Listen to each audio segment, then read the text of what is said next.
ठीक है, तो मैं क्या आपको बता रही थी, इसका ऑक्सीडेशन नंबर निकल गया है, क्रोमियम का +10 आ गया है। आपको पूछा जाएगा एक ही तो क्रोमियम है, ऑक्सीडेशन स्टेट अगर क्या होगा, मैं आपको पूछूं तो ऑक्सीडेशन स्टेट क्या होगा, आप क्या सोचते हो? ये अपने, हाँ मैं मानती हूँ आप सब +10 कहोगे क्योंकि क्रोमियम भी एक ही है, बट ये एक एक्सेप्शनल केस है, यहाँ पे एक पेरोक्साइड लिंकेज है जिसके वजह से इसका ऑक्सीडेशन नंबर और ऑक्सीडेशन स्टेट डिफर कर जाते हैं। कैसे होता है देखो, ये देखने को अगर मैं एक्स फॉर्मूला डालूंगी तो मुझे +10 मिला है, नो डाउट मुझे एक्स फॉर्मूला से आई मीन आप अगर फॉर्मूला डालोगे एक्स वाला फॉर्मूला तो यू विल गेट +10। इसका स्ट्रक्चर कैसा होता है, जिसे हम कहते हैं बटरफ्लाई स्ट्रक्चर कहते हैं।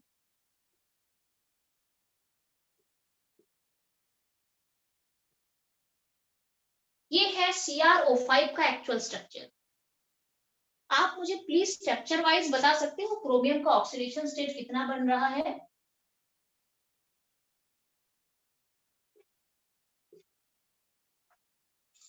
क्विक जल्दी करो।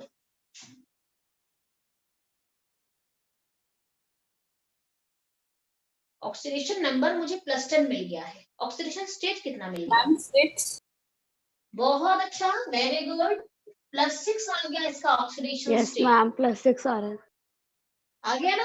तो ये एक ऐसा मॉलिक्यूल है ड्यू टू पेरोक्साइड लिंकेज, ये किसी को पता नहीं होता है कि किसमें पेरोक्साइड लिंकेज होगा। जब हमें डिफरेंस पता चलता है कि yes oxidation number is +10 whereas oxidation state is +6, that means there must be a peroxide linkage।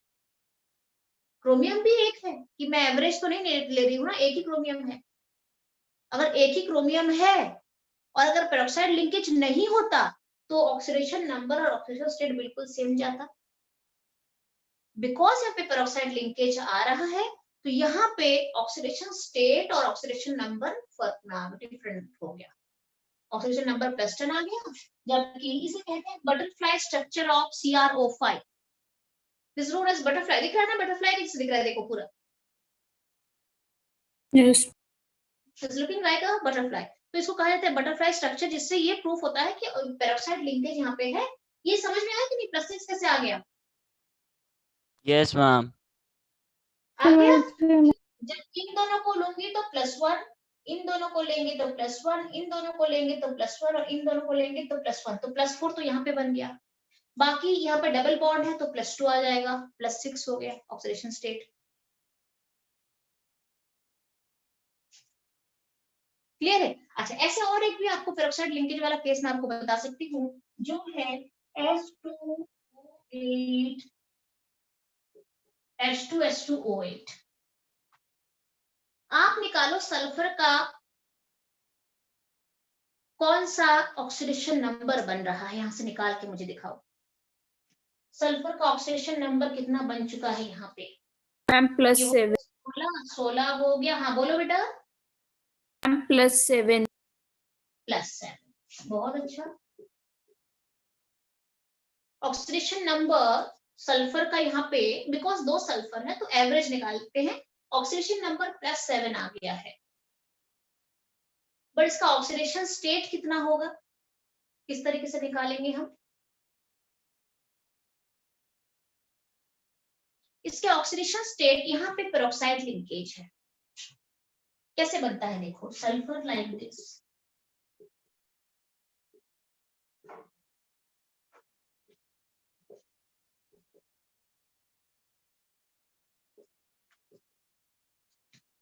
ये है पेरोक्साइड। मैंने आपको कहा है पेरोक्साइड का मतलब क्या होता है, इस तरीके से 2 ऑक्सीजन जुड़ जाते हैं सिंगल बॉन्ड से, तो उसे कहते हैं पेरोक्साइड। यहाँ पे एक पेरोक्साइड लिंकेज है, यहाँ पे एक पेरोक्साइड लिंकेज है, यहाँ पे कहाँ पे पेरोक्साइड लिंकेज है, यहाँ पे एक पेरोक्साइड लिंकेज है। अब आप मुझे बताओ यहाँ पे दोनों सल्फर का ऑक्सीडेशन स्टेट कितने बन रहे हैं? Can you please tell me? Ma'am +2 first end का +2 +6 बनेगा। +1 बनेगा और यहाँ पे भी +1, इसके आगे +6 आ रहे हैं। Yes ma'am. यस मैम +6 से आ रहे हैं। हाँ, इसके ऑक्सीडेशन स्टेट सल्फर का यहाँ पे अगर मैं फिगर के हिसाब से लूं तो ऑक्सीडेशन स्टेट +6 आ गए हैं और यस मैम दूसरे का भी +6 आ रहे हैं। +6 आ गए हैं।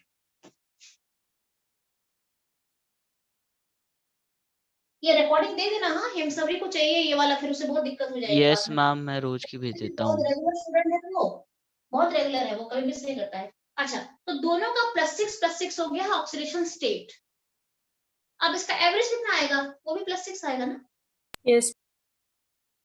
एवरेज ऑक्सीडेशन स्टेट कितना आ जाएगा इसका? +6 आ जाएगा। बट मेरा आया है +7 आया है। इसका मतलब है यहाँ पे भी पेरोक्साइड लिंकेज है। All clear?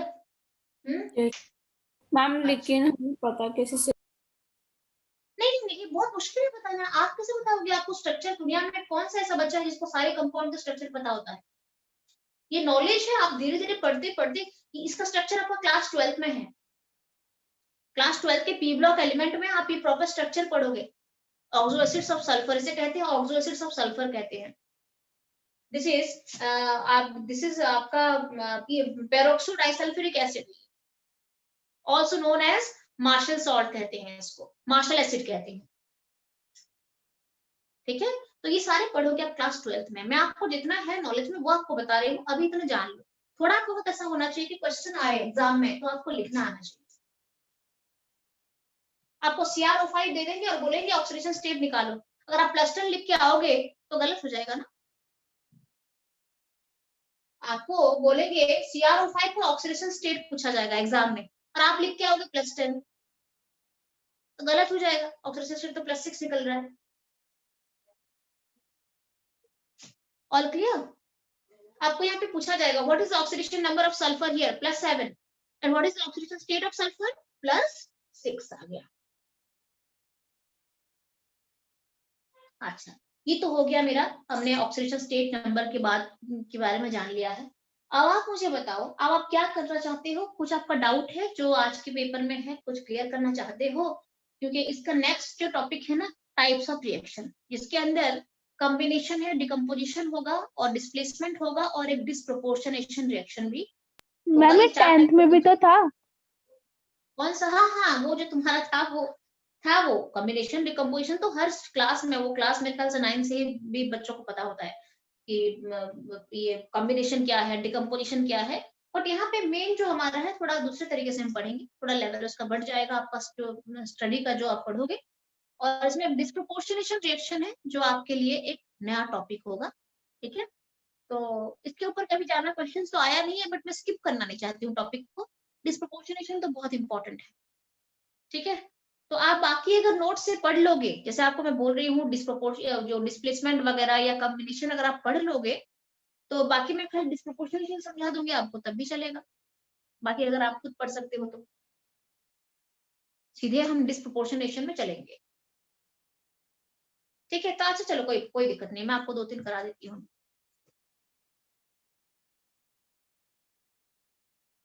तो ये पूरा क्लियर है? All clear? अच्छा, अब आप मुझे बताओ, अर्पित तुमने होमवर्क कंप्लीट करा है आज का? नो मैम, पूरा डन नहीं हुआ है। पूरा डन नहीं हुआ है? 12 अच्छा, हो गए थे मैम, मेरे थोड़े बचे हुए हैं। बचे हुए हैं, थोड़े बहुत क्वेश्चंस बचे हुए हैं। तो और बाकी बच्चों ने कर लिया है, तो आप क्या बोल रहे हो? अभी थोड़ा डाउट क्लियर करा दूं आपका? 2-3 डाउट क्लियर करा दूं क्या? देख लो।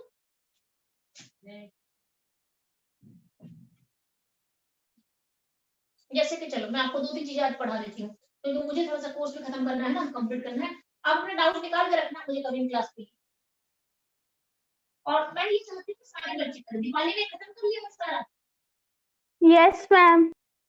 सारे हो गए हैं, तो किसका हुआ नहीं फिर? जागृत का नहीं हुआ होगा, अर्पित का नहीं हुआ है और प्राची का। मैम सारा नहीं हुआ। सारा नहीं हुआ, तो बोल रही हूँ ना, कंप्लीट नहीं हुआ है ना, कंप्लीट नहीं हुआ है। मैं आपको बताती हूँ, हम टाइप्स ऑफ रिएक्शन में चलते हैं। टाइप्स ऑफ रिएक्शन में अगर हम चलते हैं तो फटाफट से करा देती हूँ, बहुत स्ट्रेस लेना नहीं है इस टॉपिक को लेके। आपके पास नोट्स पड़ा है, मैंने दिया है, उससे भी पढ़ सकते हो आप। तो टाइप्स ऑफ रिएक्शन में चलते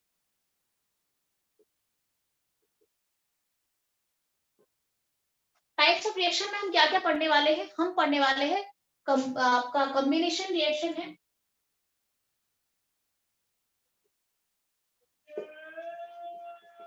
थोड़ा सा जो कंसेप्ट है वो जान लो बस। और सेकंड है डिकम्पोजिशन,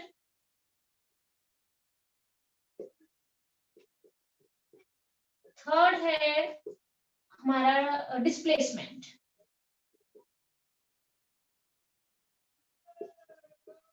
ठीक है, और फोर्थ है डिस्प्रोपोर्शनेशन।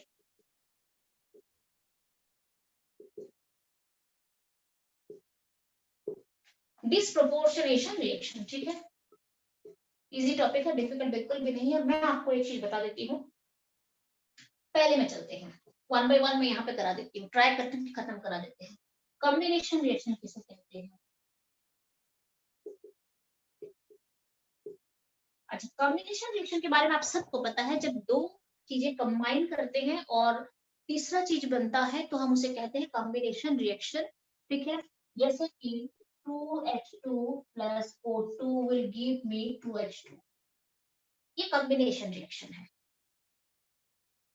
ठीक है। और यूजुअली जो कॉम्बिनेशन रिएक्शन होते हैं वो एक्सोथर्मिक होते हैं। जब हम दो तीन चीजों को मिला के तीसरा चीज बना लेते हैं तो उसमें एक्सोथर्मिक होता है, फेवरेबल होता है, बेसिकली प्रोडक्ट जो होता है वो ज्यादा स्टेबल बनता है, उसमें एक्सोथर्मिक होता है, ठीक है।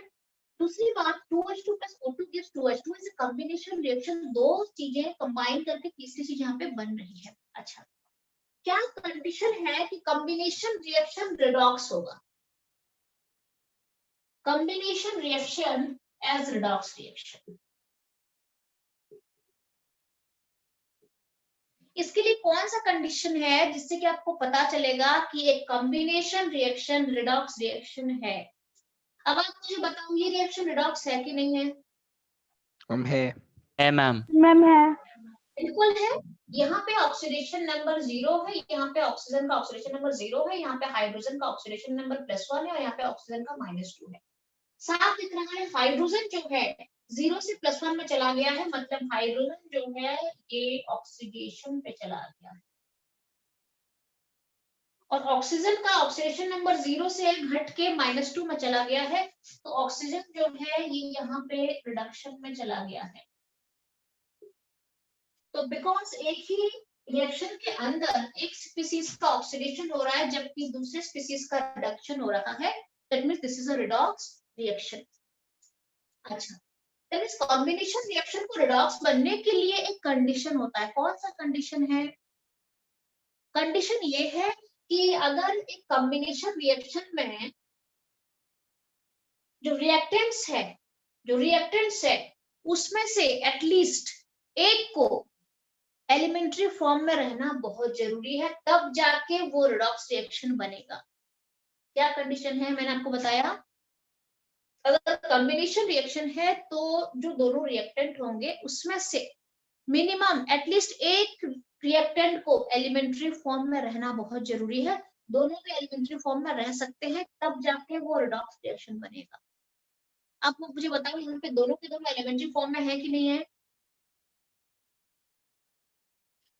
जो मेरे रिएक्टेंट है ये भी एलिमेंट्री फॉर्म में है, हाइड्रोजन गैस H2 के फॉर्म में रहता है, एलिमेंट्री फॉर्म में है, ऑक्सीजन भी एलिमेंट्री फॉर्म में है, तो दोनों एलिमेंट्री फॉर्म में है तो ये रिडॉक्स रिएक्शन है। दैट मींस कंडीशन ये कहता है that a combination reaction is a redox reaction if at least one of the reactant is in elementary form, at least एक को एलिमेंट्री फॉर्म में रहना बहुत जरूरी है, तब जाके वो रिडॉक्स रिएक्शन हो सकता है। तो यहाँ पे दोनों के दोनों एलिमेंट्री फॉर्म में है तो ये रिडॉक्स रिएक्शन हो सकता है। मैं आपको और एक एग्जांपल देती हूँ, इसी से ही। अच्छा, अब आप मुझे बताओ, बहुत अच्छा है ये, वेरी गुड। चलो,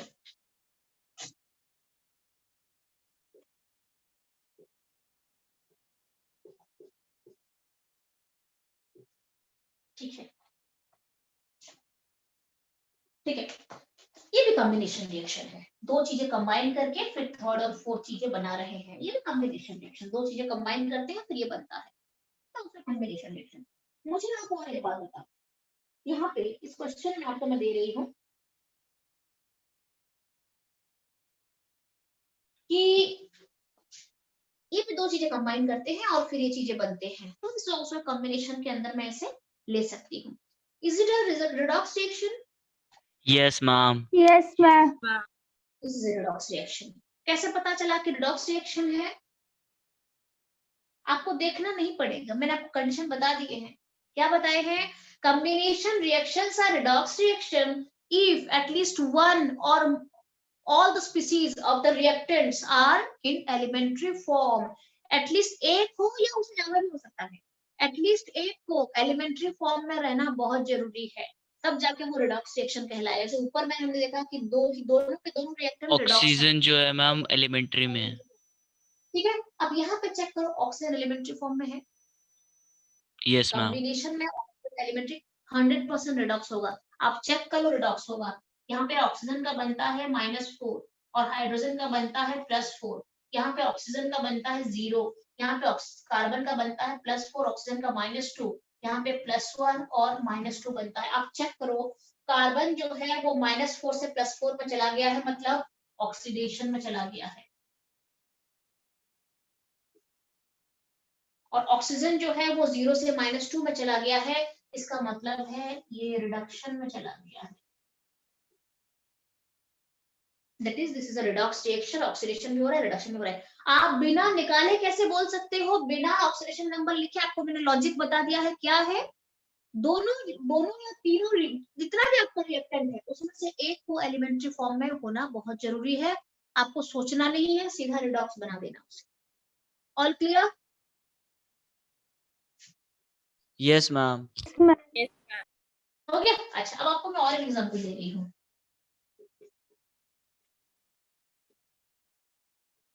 ये रिडॉक्स है क्या, चेक करो। Yes, ma'am. Yes, ma'am है। रिडॉक्स है, चेक करो अच्छे से।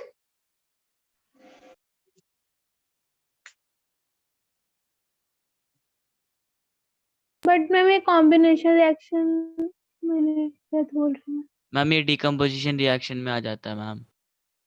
क्या बात कर रहे हो, रिडॉक्स। दो चीजें मेल मैम दो चीजें मेल कॉम्बिनेशन रिएक्शन है। कॉम्बिनेशन है ये। कॉम्बिनेशन रिएक्शन है। हाँ, कॉम्बिनेशन होगा, दो और चीजें मैम कंबाइन रिडॉक्स कर। भी है, रिडॉक्स भी तो है मैम। देख लो, कैल्शियम, देख लो। मैम कैल्शियम ऑक्साइड के पास एक ऑक्सीजन है और कार्बन ये डाइऑक्साइड के पास दो। मैम कैल्शियम ऑक्साइड के पास एक ऑक्सीजन है और कैल्शियम ऑक्साइड के पास दो, नहीं, उस तो वो तरीके दोनों से नहीं, कंबाइन होके। सुनो, उस तरीके से हम नहीं जाएंगे, सीधा ऑक्सीडेशन नंबर निकाल लेते हैं। कैल्शियम का +2 होता है, अल्कलाइन अर्थ मेटल है, ये तो पता है आपको, अल्कलाइन अर्थ मेटल का हमेशा +2 होता है। Yes it is. यस यहाँ मैम। तक तो कोई डाउट नहीं है। Yes, ma'am. Alkaline earth metal, अच्छा इसका +2, इसका -2 है। यहाँ पे ऑक्सीजन का -2 है और कार्बन का +4 है। यहाँ पे calcium again alkaline earth metal है, +2 ही जाएगा उसका, ठीक है। ऑक्सीजन का -2 है और यहाँ पे कार्बन का अगेन +4 आ चुका है। आप चेक कर लो कहाँ पे इसका किसी का भी चेंज नहीं दिख रहा है आपको। कैल्शियम +2 में था, +2 में रहा, कार्बन +4 में था, +4 में रहा, ऑक्सीजन -2 में था, -2 में रहा, तो कोई चेंज यहाँ पे नहीं हो रहा है। This is not a redox reaction, this is not a redox reaction. क्यों रिडॉक्स नहीं है, कैसे पता चला रिडॉक्स नहीं है? एक तो हमने ऑक्सीडेशन नंबर भी चेक कर लिया और दूसरा आपको मैंने लॉजिक क्या दिया है कि एक को एलिमेंट्री फॉर्म में होना बहुत जरूरी है और दोनों के दोनों एलिमेंट्री फॉर्म में नहीं है। इसमें से कोई भी एलिमेंट्री फॉर्म में नहीं है, आप चेक करो है क्या? Ma'am No, ma'am. मैम ऐसा ऐसा कभी नहीं हो सकता कि मैम एलिमेंट्री फॉर्म में है लेकिन मैम रिडॉक्स नहीं है। एलिमेंट्री फॉर्म में है और रिडॉक्स नहीं। Most of the reactions Prachi, most of the reactions अगर एलिमेंट्री फॉर्म में आ गया तो रिडॉक्स हो जाते हैं। Most of the cases, exception तो दुनिया में हर चीज में एक्सेप्शन मिलता है, आपको पता है ना। दुनिया में ऐसा एक भी चीज नहीं होगा जिसमें कि एक्सेप्शंस नहीं होगा, दुनिया में हर चीज में होंगे, but most of the cases में अगर एलिमेंट्री है, आपने देख लिया, it is a redox reaction. और अगर एलिमेंट्री नहीं दिखा आपको, आपको मैं टाइम सेव करने वाली बात बता रही हूँ कि कैसे आपका टाइम सेव हो जाएगा, तो आप इस तरीके से उसे ले सकते हो। All clear? All clear? Yes, ma'am. ठीक है। अब मतलब मेरे कहने का मतलब ये है कि अगर कॉम्बिनेशन रिएक्शन जा रहा है तो अगर एक दोनों होंगे तो बहुत अच्छी बात है, यहाँ पे दोनों हैं, बहुत अच्छी बात है, दोनों अगर एलिमेंट्री फॉर्म में है तो। अगर दोनों नहीं भी है, मान लो एक भी है, तब भी रिडॉक्स है। अगर दो चीजें मिल रही हैं, कॉम्बिनेशन का मतलब क्या है? दो चीजें मिलना, दो चीजों का जुड़ जाना। तो दो चीजें अगर मिल रही हैं और दोनों के दोनों एलिमेंट्री फॉर्म में नहीं है, तो वहां पे वो रिडॉक्स नहीं बनता है। इसके बाद भी अगर आप चाहें तो ऑक्सीडेशन स्टेट निकाल के भी एक बार चेक कर सकते हो। आपको समझ में आ चुका है अभी कि कॉम्बिनेशन रिएक्शन कौन से कंडीशन में रिडॉक्स होंगे? हो गया ना? All clear? अच्छा, तो ये हो गया मेरा combination reaction. For combination reactions to be redox reaction, at least one of the reacting species must be in elementary form. Simple statement है। अगर आपको लिखना है so please write it down. मैं डिक्टेट कर रही हूँ, लिखो। For combination reactions to be redox reaction, write down. For combination reaction to be redox reaction, for combination reaction to be a redox reaction, at least one of the reacting species,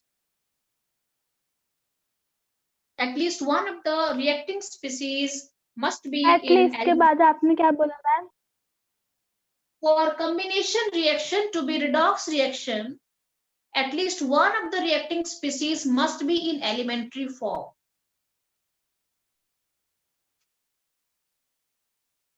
clear? अच्छा, अब हम चलते हैं, थोड़ा मैं आपको बता देती हूँ, और बाकी जो डिस्प्लेसमेंट वाला है बाद में करेंगे। डिकम्पोजिशन खत्म करके वो छुट्टी करती हूँ, ठीक है? एंड आई होप आपने ये लिख दिया होगा।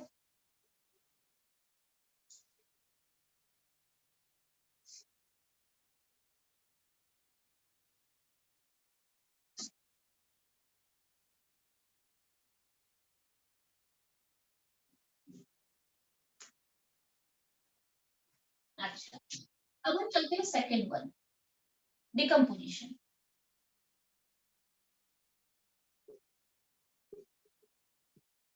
डिकम्पोजिशन रिएक्शन के लिए कौन सा हम क्या बोलेंगे? A decomposition reaction to be a redox reaction, write it down, लिखो, पहले लिख दो।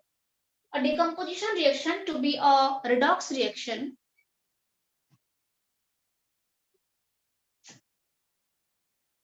a decomposition reaction to be a redox reaction, at least one of the products,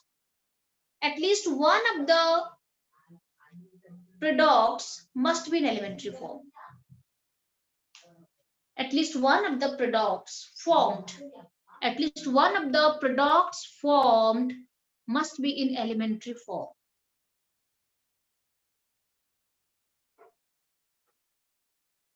हो गया? लिख दिया? That means मैं एक decomposition reaction लेती हूँ, 2H2O will give me 2H2 plus 4. ये decomposition reaction है कि Yes, yes, डिकम्पोज हो रहे हैं? yes, अच्छा, ma'am. अभी रिडॉक्स है कि नहीं? Redox है मैम। रिडॉक्स यस है। मैम है। यहाँ पे H2 का +1 है, -2 है, यहाँ पे H2 का 0 है, यहाँ पे 0 है। हाइड्रोजन +1 से 0 में चला गया, मतलब रिड्यूस हो गया, रिडक्शन हो गया, इसका रिडक्शन हो गया, और ऑक्सीजन का ऑक्सीडेशन हो गया। So this is a redox reaction. और क्या कंडीशन मैंने बताया है आपको? डिकम्पोजिशन रिएक्शन रिडॉक्स कब होता है?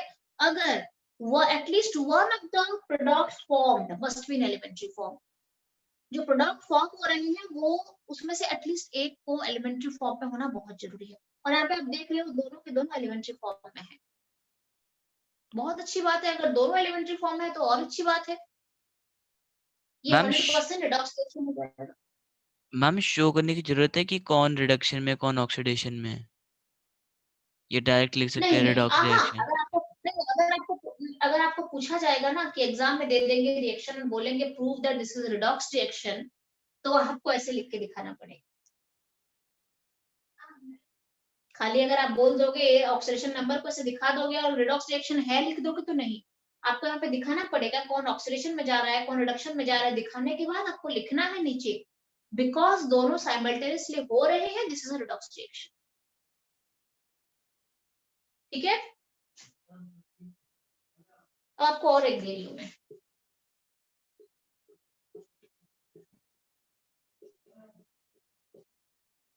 Is it a redox reaction? Yes ma'am. आपको तो वैसे भी आपको लॉजिक पता चल चुका है, तो आपको पता चल गया है कि आपको निकालना भी नहीं है, आप बोल दोगे कि हाँ दिस इज रिडॉक्स रिएक्शन। क्यों रिडॉक्स रिएक्शन है?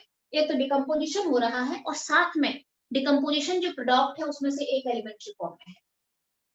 Yes, Yes, ma'am. That's why this is a redox reaction. ठीक है, ये रिडॉक्स रिएक्शन है बिकॉज जो प्रोडक्ट फॉर्मेशन हो रहे हैं उसमें से एक जो है वो एलिमेंट्री फॉर्म में है। अगर दोनों एलिमेंट्री फॉर्म में होंगे तो और भी अच्छा है, बट मेरे पास मुझे एक मिनिमम चाहिए, तो ये एलिमेंट्री फॉर्म में है, तो this is a redox reaction. अगर आप यहाँ पे ऑक्सीडेशन नंबर चेक कर सकते हो तब भी चेक कर लो, ये रिडॉक्स रिएक्शन हो जाएगा। क्लियर है? ये रिडॉक्स रिएक्शन है। पोटेशियम का +1 होता है, यहाँ पे क्लोरीन का +5 हो जाएगा, ऑक्सीजन का -2 हो जाएगा, +1 है, क्लोरीन का -1 हो जाएगा और ऑक्सीजन का यहाँ पे 0 हो जाएगा। आप चेक कर लो, पोटेशियम जो है +1 है, +1 यहाँ पे भी है, कोई दिक्कत नहीं है, बट क्लोरीन का +5 से -1 हो गया है, मतलब यहाँ पर रिडक्शन हो गया है, और ऑक्सीजन का -2 से 0 हो गया है, मतलब ऑक्सीडेशन हो गया है। तो ऑक्सीडेशन भी हो रहा है और रिडक्शन भी हो रहा है। क्लियर है? आपको पता चला ये क्यों है? एक तो आपको लॉजिक मैंने बता दिया है, साथ में आपको और मैंने क्या बताया है? हाँ, जस्ट मिनट।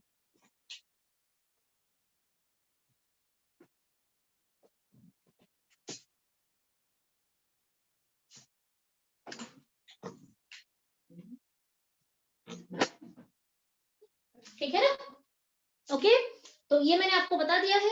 एक तो आपको ये लॉजिक है कि हाँ ये कंसेप्ट आपके पास है कि एक एलिमेंट्री फॉर्म है तो ये डिकम्पोजिशन रिएक्शन रिडॉक्स रिएक्शन है, और दूसरा आप यहाँ से निकाल सकते हो पोटेशियम का कोई चेंज नहीं हो रहा है, देखो, बट क्लोरीन जो है वो +5 से -1 में चला गया है, रिडक्शन हो गया है क्लोरीन का, और ऑक्सीजन का ऑक्सीडेशन हो गया है। आप देखो ऑक्सीजन -2 से 0 में चला गया है। इज इट दिख रहा है आपको? साथ में बिल्कुल पता चल रहा है। That's why this is a redox reaction. अच्छा, उसके बाद आप मुझे इसका बताओ, CaCO3 को मैं डिकम्पोज करूंगी जैसे अभी आपको मैंने बताया था, इसका No, composition no reaction ma'am, करेंगे। रिडॉक्स अब नहीं आपको है। इसका डिकम्पोजिशन, हाँ ये रिडॉक्स नहीं है, बिकॉज डिकम्पोजिशन के जो प्रोडक्ट हैं वो दोनों के दोनों कंपाउंड फॉर्म में है, कोई भी एलिमेंट्री फॉर्म में नहीं है। That's why this is not a redox reaction. All clear? अच्छा, एक काम करते हैं, मैंने Yes, आपको ma'am. दोनों पढ़ा दिया है, डिस्प्लेसमेंट और डिस्प्रोपोर्शनेशन वैसे भी आपको समझाना है मुझे, ठीक है? तो डिस्प्लेसमेंट और डिस्प्रोपोर्शनेशन रिएक्शन जो है ये दोनों, ये कमिंग क्लास आपको पढ़ाऊंगी मैं। साथ में आज कुछ बच्चों ने डाउट करा, होमवर्क करा है, कुछ बच्चों ने नहीं करा है, कल तक मुझे सबका डन चाहिए। Okay ma'am. हो जाएगा? हाँ, फिर कल ये दोनों पढ़ेंगे और साथ में आपका डाउट क्लियर करा दूंगी। ठीक है, छुट्टी करें ओके फिर? मैम। Yes ma'am. हाँ, Yes, और फिर ma'am. एक काम करना, हर पे किसी के पास